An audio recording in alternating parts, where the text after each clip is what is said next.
Welcome to InfoHub. Hello everyone, welcome back to our channel. So today we will be winding up with the basics of Photoshop. So let's get started. Do subscribe and press the bell icon and never miss any update from InfoHub. So today I will be starting with History Brush Tool and Art History Brush Tool. So moving with History Brush Tool, see, in simple words it is kind of similar to what an undo command does. For example, let's say using the brush tool I'm drawing say random lines. Now in general, to get back the original image we use the command Ctrl Z followed by multiple times Ctrl Alt Z, but with the help of History Brush Tool, see, first basic thing is simply using the brush tool you can erase without even affecting your original image, because in History Brush Tool the original image is not affected, only something which you draw or create at the top of it will only erase that particular items. See, the second method is go to Windows, an option called History, and if you see, you can see these are the 3 steps which we have so far done in this particular image. And if you see, if I go backwards it is undoing my work, in the same way if I move forward it is redoing my work. See, additional to this, to get back to the original image in one go, just simply click on the snapshot which is already created within the History Brush Tool. Now let's say I'm drawing a particular shape in this image, and now let me say I want to keep this now as my original image or new image. So even if I draw and if I want to erase anything, it does not affect to the new shape which I have created. Now how to make this as your original copies? As you can see at the below, there's an icon, camera icon. Simply click on it and you can see a new snapshot is created. Now if you see, using History Brush Tool, if I draw, let me say I'm drawing a border. If you see, selecting this as my original image, if I erase using the History Brush Tool, it will erase this boundary as well as this particular shape which I have created. Now if you see, if I select this snapshot as my original image, and if I want to erase, it will only erase this particular boundary which I have created and will not affect this particular shape which I have created, because this is my original image which I have created. So in short, it depends on which particular image you have selected your brush tool on. So it will only erase according to your selections which you have made. So this is the main thing which you need to keep in mind while using the History Brush Tool. Your selection should be appropriate. See, I know it might not look very useful to you, but these are the tools which are very helpful in cases where you need to show very small detailings. Just make sure that you have selected the correct snapshot, because that is the main and important part of this tool. Okay, now let's move towards the second tool within this, that is the Art History Brush Tool. See, Art History Brush Tool is not so widely used, but you can use in areas where you want to create some artistic kind of background or artistic type of borders and all. In Art History Brush Tool also, it depends on the snapshot which you have selected, because if you see, if I select this particular snapshot and if I simply click and drag my mouse, it will mix all the colors within this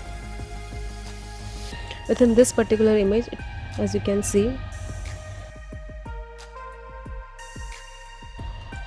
And if I am selecting this particular snapshot, it will mix all the colors within this particular image. So that's the very basic, and that's all about this Art Brush Tool. It helps you to give a artistic style to your work, to your designs, depending on your work, and you can also use different types of brush strokes as well. In short, if I explain to you, History Brush Tool paints by recreating a specific source data, as I have already shown you, and while Art History Brush Tool is simply using that data to create different colors and different artistic styles. So that's the very basic and the common difference between History Brush Tool and Art History Brush Tool, and I'm hoping you are clear with the difference. Okay, now let's move towards to our next set of tools, that is Eraser, Background Eraser and Magic Eraser tool. See, I will start with the reverse. See, magic eraser tool, the function is same as that of a magic wand tool, which I have explained to you earlier as well. You can go and check the link above. See, magic eraser tool erases the color which is in common. For example, let me say I want to erase this color. So if you simply click on it, it will, as you can see, it has deleted all the color which is common to that particular color, leaving this because this is more darker in shade. So that's all about magic eraser tool. As I said earlier also, these type of magic tools are used where we have a good differentiation of colors. Okay, now moving towards to background eraser tool. Now let me explain to you the help of another image. Now for example, as you can see in this particular image, now let me say I want to keep this particular image constant, and I want to change this, I want to change the image of the sky. So all you need to do is, with the help of background eraser tool, you can easily do it. You can see a plus icon. Now if you see at the top, you can see three options, that is continuous, once and background swatch. Now for example, let me say if I'm keeping it to continuous, so what will happen if I erase this particular, if I start erasing from this particular area, and if I move my mouse downwards, it will automatically erase each and everything which is coming in contact to this particular icon. As you can see, it has erased the whole image. But if you see, if I'm selecting it to sampling once, so if I select my starting source point, it will only delete that particular image, and even if I move my mouse downward, it won't affect anything here because it has already selected the source point. But make sure you are within the command and you don't leave. But if you release from the command, so it's the same, it will start erasing from the new source point which you have created. Make sure this plus sign is within the source area which you are selecting, as you can see. Now the rest you can simply erase using the eraser tool, as you can see. See, the background eraser tool is used where you need to erase, a defined area without affecting the part which you want to keep as constant. So in such cases, background eraser tool is used, and the rest you can simply erase using the eraser tool. Now let's say I want to bring this image to my previous work. So all you need to do is, using the selection tool, make the selection, Control C, let's go Control C and Control V, and now you can see we can change the size of this image using the transformation tool, that is using the shortcut key Control T. Make sure to press Shift plus Alt so that it is stretched equally from all four sides and not from a particular area. Make sure to press Shift and Alt. So simply click and drag as much as you want, enter, and let's set it here. You can also change the size of this particular image because now this is a different layer, as you can see. Simply click and drag and pull upwards.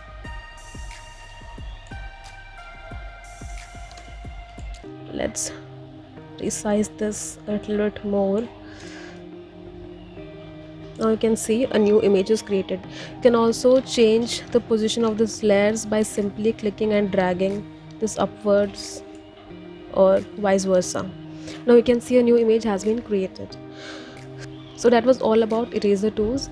Okay, now let's move towards a very simple tool, text tool. You all know how to use text. You have used in multiple softwares, I know. See, the method is very simple. Simply select the text tool or using the shortcut key T, click on the particular area where you need to add your text. For example, let me say I'm writing info hub. Now at the top, if you can see, we have a variety of options. If you want your text to be in vertical, simply click on this icon. For getting back to horizontal, it's the same. You can get different styles from here, whichever you want to. Text size you can change from here accordingly. This you can change according to your preference: none, sharp, crop, smooth, etc. This is the alignment, how you want to keep your text, left, center or right. You can change the color. You can change the color of your text from here as well. You can select picker. Let me say I want it to be, as you can see, it is changing the color automatically. Simply press OK. And before moving forward, let me add one more thing. You can get more properties of text from here as well, as you can see.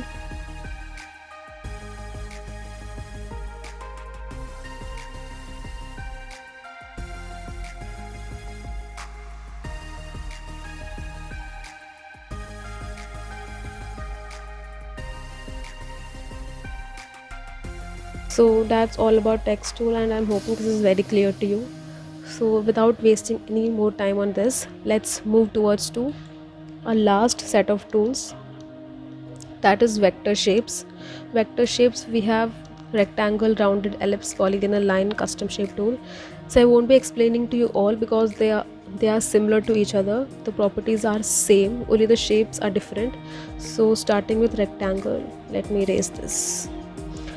So starting with rectangle, simply click and drag your mouse and you can see automatically a rectangle is created and automatically a property bar appears. Now let me explain to you what these means.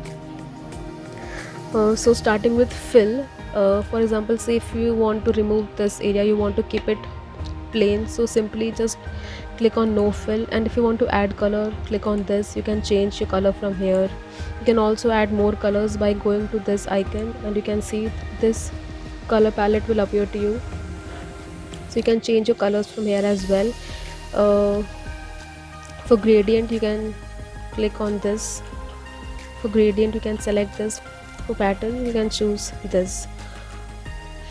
So now moving towards to strokes, this is a stroke. The weight of the stroke you can change from here. As you can see, you can increase it, decrease it according to your preference. Let's keep it to 8. You can even change the design of the stroke from here. If you want to keep it dotted, if you want to keep it dashed, the gaps and dashes you can change accordingly if you want to. Actually, we don't require to. For example, say if I'm keeping it to 4, the gaps will increase. So it's better if you keep it to by default. Rest depends on your work.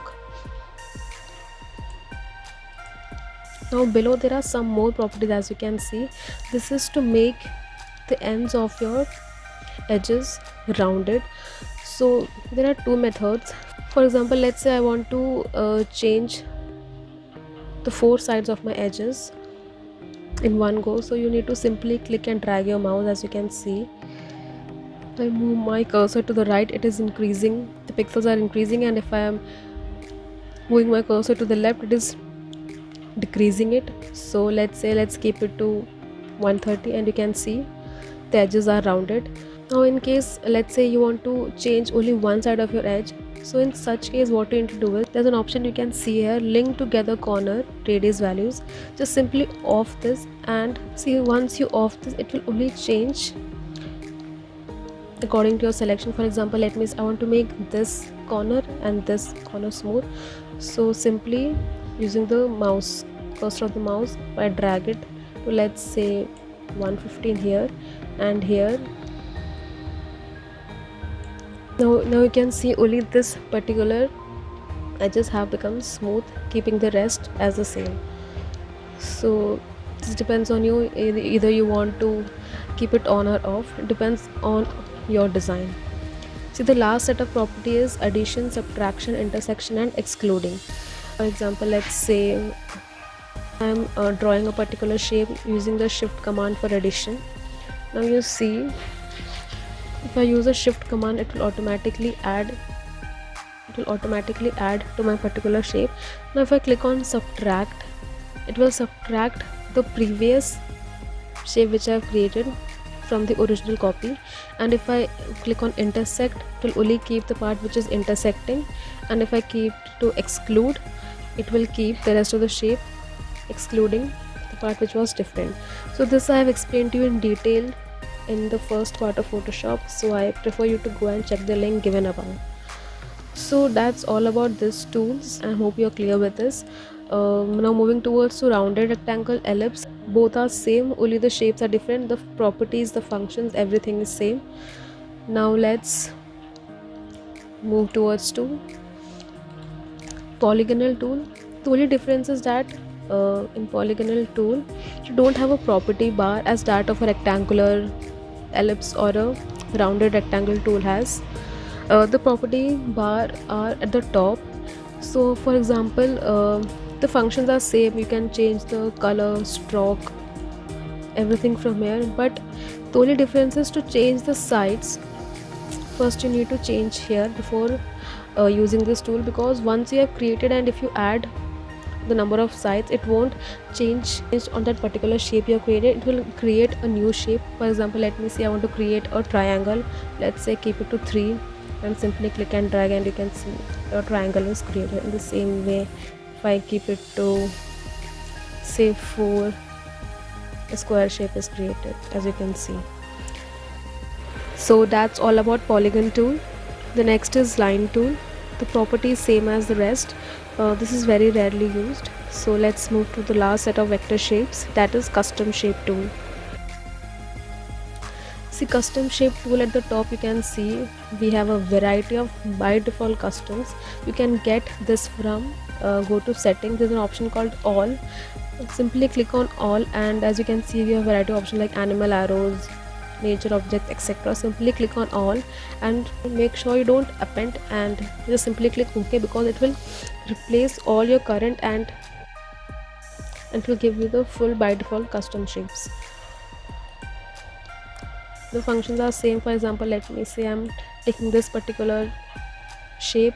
The properties are same. If you don't want the stroke, simply click on no stroke, and if you want to change color, simply using the color tab you can change your color, as you can see. You can also download custom shapes from Google as well. Just make sure it is a CSH file. As you can see here, if you click on this, we have a variety of options. You can download as many as you want.